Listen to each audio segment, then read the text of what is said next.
हिंदी में यूपीएससी की तैयारी से संबंधित प्रोग्राम्स को देखने के लिए सब्सक्राइब करें स्टडी IQ IAS हिंदी। नमस्कार दोस्तों, स्वागत है आप लोगों का। उम्मीद है कि आप लोग बहुत अच्छे होंगे। मेरे पीछे की इमेज को देखने के बाद आप लोग समझ गए होंगे कि आज का जो हमारा मुद्दा है भूगोल से संबंधित है। ज्योग्राफी का जो एक इम्पॉर्टेंट टॉपिक होता है अर्थक्वेक के बारे में डिस्कशन करेंगे और चर्चा क्यों करेंगे, उसके पीछे कारण है कि अभी भारत के जो अर्थक्वेक जोन हैं उन जोन को लेकर एक नया मानचित्र जारी किया गया है और उस मानचित्र में थोड़े से बदलाव हुए हैं। इन बदलावों को समझेंगे, भूकंप क्या होता है आराम से इसको समझने की कोशिश करेंगे। ठीक है, चलिए।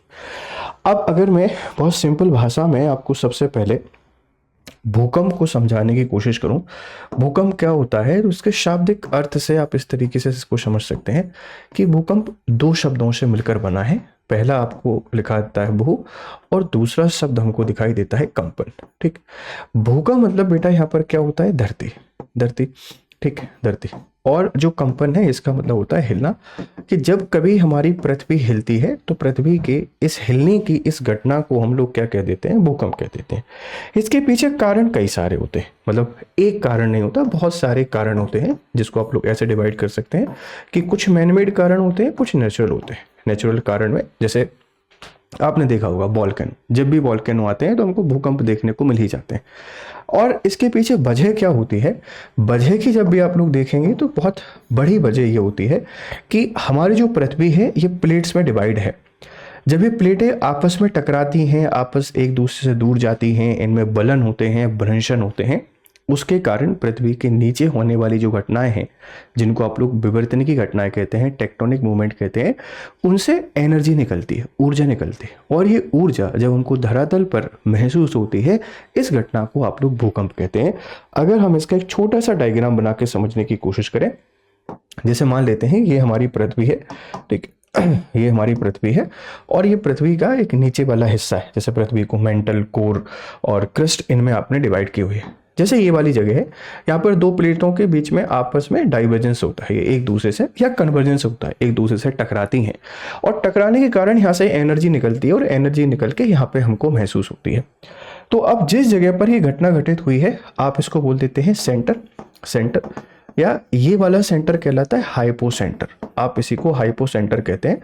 और इस जगह को आप लोग कहते हैं एपिसेंटर, है ना, इसको आप लोग कहते हैं एपिसेंटर। एक होता है केंद्र, एक होता है अधिकेंद्र, और इससे तरंगे निकलती हैं, PSL।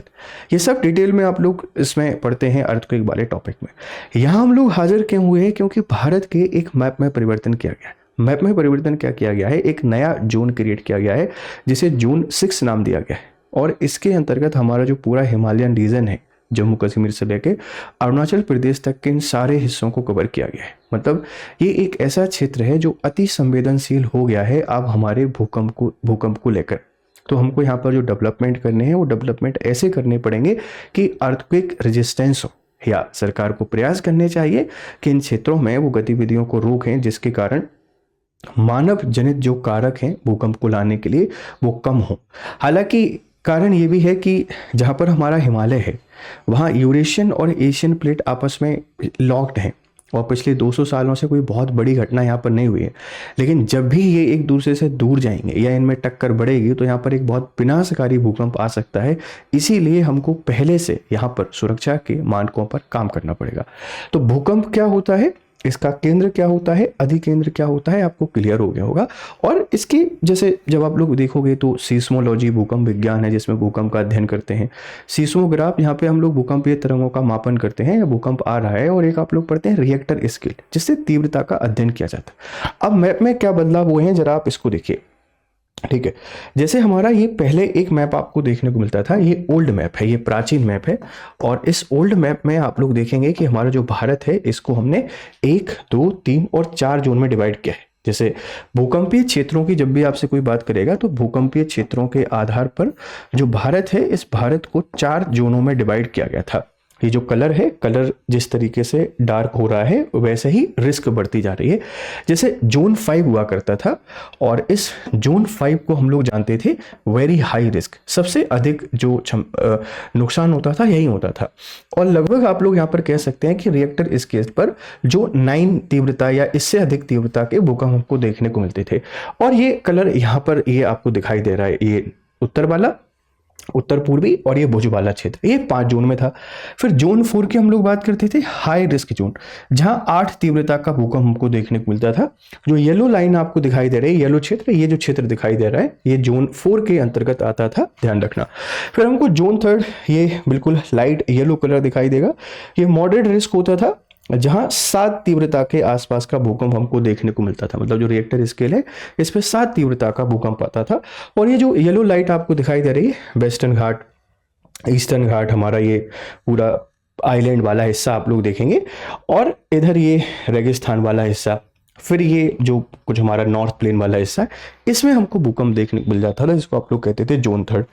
Zone 2 low risk zone आता था। यहाँ पर 6 तीव्रता, इससे कम तीव्रता के भूकंप आते थे, जिनके झटकों को हम लोग महसूस करते हैं और लगता है भूकंप आ गए। जैसे ही 6 की तीव्रता से ज़्यादा भूकंप जाता है तो उसमें विनाश बढ़ता जाता है, मतलब नुकसान यहाँ पर होने लगता है। और ये पूरा का पूरा पेनिनसुलर इंडिया और ये सेंट्रल इंडिया इसी के अंतर्गत आते थे। अब इसमें चेंजेस क्या हैं, आप चेंजेस को देखिए। चेंजेस ये है कि ये वाला जो हिस्सा है पूरा का पूरा एक क्षेत्र बना दिया है। ये इसमें हमने एक जोन 6 को ऐड कर दिया है।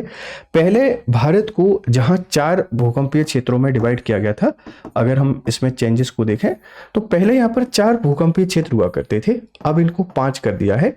और इसमें पूरा का पूरा जो हिमालयन रीजन है, इस पूरे हिमालयन रीजन को, जिसमें लद्दाख से लेके अरुणाचल प्रदेश तक, उत्तराखंड, हिमाचल, इनको एक ही कैटेगरी में रखा है और इसे अति संवेदनशील क्षेत्र घोषित कर दिया है। मतलब यहाँ सबसे ज़्यादा भूकंप आने की संभावना है और बहुत विनाशकारी भूकंप आएंगे। कारण आप सबको पता है कि यहाँ यूरेशियन प्लेट और एशियन प्लेट दोनों की दोनों जुड़ती हैं और इनमें टक्कर होती है। पिछले 200 सालों से कोई विनाशकारी भूकंप नहीं आया है, लेकिन अब आ सकते हैं। तो ये नया मैप है और इसके कारण किन क्षेत्रों को अति संवेदनशील क्षेत्र में रखा गया है, आप इस बात को समझ गए होंगे। ठीक है, लगभग आप ऐसा कह सकते हैं कि अब जो भारत की 75% के आसपास आबादी है, 75% आबादी, ये डेंजर जोन में है, क्योंकि लगभग आप लोग देखेंगे पूरा भारत अब डेंजर जोन के अंतर्गत आ जाता है। सबसे कम प्रभाव या सबसे कम भूकंप आने की संभावना कहाँ रहती है? जो हमारा मध्य भारत है या पेनिनसुलर प्लेट्यू है, इसमें कम संभावना है, क्योंकि मोस्ट स्टेबल लैंड है। इसके नीचे जो घटनाएं होती भी हैं तो धरातल पर उतनी तीव्र हमको दिखाई नहीं देती जितनी तीव्र दिखाई देनी चाहिए। तो भारत की भूकंपीय क्षेत्र में कुछ ना कुछ बदलाव किए गए हैं और इन बदलावों से संबंधित सवाल आपसे पूछा जा सकता है। आप देख लीजिएगा कि कहाँ किस क्षेत्र को रखा गया है। आप इन कलर को देखिए, जैसे जोन 6 है, जोन 6 ये सबसे ज़्यादा डार्क वाला हिस्सा आपको दिखाई दे रहा है, ज़्यादा डार्क, ये हमारा भुज वाला क्षेत्र। फिर ये आपका अंडमान निकोबार वाला हिस्सा। फिर आप लोग देखेंगे जोन 5, ये लाइट आपको दिखाई दे रहा है, इसके मतलब इसके नीचे वाला जो हिस्सा है ये नॉर्थ प्लेन वाला, मतलब तलहटी वाला हिस्सा, हिमालय की तलहटी वाला, और लद्दाख का जो ऊपरी हिस्सा है, ये जो आप लोग यहाँ पर देखते हैं कि चाइना से हमारा जो बॉर्डर शेयर करता है, ये वाला हिस्सा, ये आपको देखने को मिलेगा जोन 5 के अंतर्गत। जोन 6 नया ऐड किया गया है, जोन 5 आपको यहाँ पे देखने को मिल जाएगा। फिर आप देखेंगे कि हम लोग जोन 4 की बात करते हैं, डार्क जो येलो कलर आपको दिखाई दे रहा है, ये वाला हिस्सा, ये पूरा का पूरा आपको देखने को मिल जाएगा कहाँ पर? जोन 4 में। जोन 3 की बात करते हैं, ये light blue colour, yellow colour. और जोन 2 जो सबसे लाइट आपको दिखाई दे रहा है, ये सारा का सारा ये हिस्सा आपको जोन 2 में आ जाएगा। ये पूरा जोन 2 में है, ये जोन 3, ये जोन 3। तो इस मैप को आप लोग थोड़ा सा अच्छे तरीके से याद करिएगा। और एक बात आपने ध्यान रखना है कि हमारा ये दिल्ली वाला जो क्षेत्र है, दिल्ली, या फिर आप लोग देख रहे हैं कि मुंबई के आसपास का क्षेत्र है, इनमें भी हमको चेंजेस देखने को मिल रहे हैं। ये जोन 4 और जोन 5 में आने लगे, है ना? जोन 4 और जोन 5 में आने लगे हैं। और जोन 6 हमने किधर बना दिया है? बिल्कुल जो पूर्वी हिस्सा, मतलब उत्तर और पूर्वी हिस्सा है, जिसमें लद्दाख, जम्मू कश्मीर, हिमाचल, उत्तराखंड और अरुणाचल प्रदेश। साथ में आप लोग देखेंगे हमारा ये जो भुज वाला एरिया है, इसको रखा गया है। और फिर हम लोग देखते हैं कि हमारा जो अंडमान निकोबार वाला हिस्सा है, इसको भी जोन 6 में रखा गया है। यहाँ बहुत अधिक भूकंप आने की संभावनाएं हैं। ये एक मैप था, आप इसको बहुत बेहतर तरीके से समझ सकते हैं।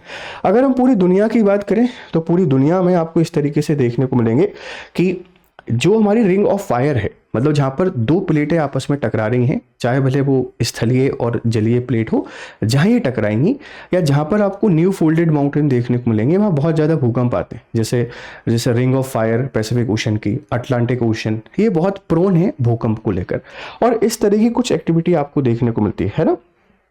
अब मुझे पूरी उम्मीद है कि ये लेक्चर आपको समझ में आ गया होगा। इसको थोड़ा सा ब्रीफ और थोड़ा सा शॉर्ट रखा गया है ताकि आप सारी बातों को बहुत बढ़िया तरीके से समझ सकें, ठीक है। अब आपके लिए इंपॉर्टेंट अपडेट है। इंपॉर्टेंट अपडेट ये है कि आप अगर यूपीएससी की तैयारी कर रहे हैं तो हमारा ये फाउंडेशन बैच है 2027 के लिए, प्रतिज्ञा प्लस फाउंडेशन बैच। आप इस 9 दिसंबर से बैच की शुरुआत हो रही है। जीएस लाइव कोड का यूज करके आप इसको 10,999 रुपए में हासिल कर सकते हैं। 2027 का पूरा जीएस की आपकी तैयारी हो जाएगी।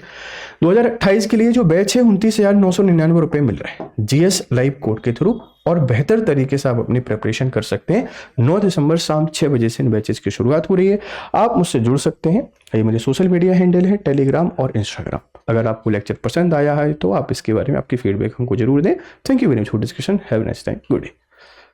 हिंदी में यूपीएससी की तैयारी से संबंधित प्रोग्राम्स को देखने के लिए सब्सक्राइब करें स्टडी IQ IAS हिंदी।